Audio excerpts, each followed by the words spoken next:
Welcome to the Slop Farm. Enjoy the video. In this video, I will explain how to check your Nissan Juke's transmission fluid. First, ensure your vehicle is on a level surface and the engine has reached its normal operating temperature. This is crucial for an accurate reading. You'll also need a clean rag and possibly a funnel if you anticipate adding fluid. Knowing how to check this regularly can help prevent costly transmission issues down the road. To begin, start your engine and let it run for about 15 minutes to reach its normal operating temperature.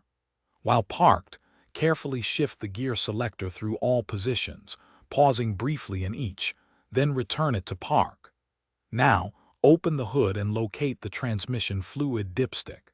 It's typically a different color, like red or yellow, to distinguish it from the engine oil dipstick.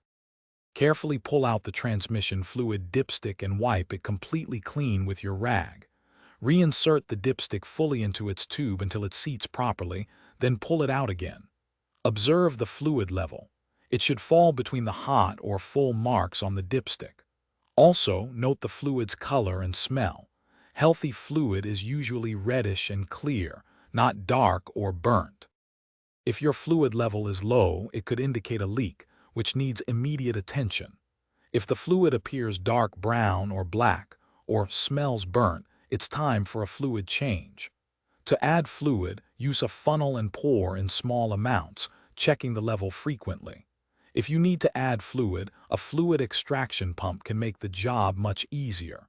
Check out this handy fluid extraction pump in the description below. Thanks for watching.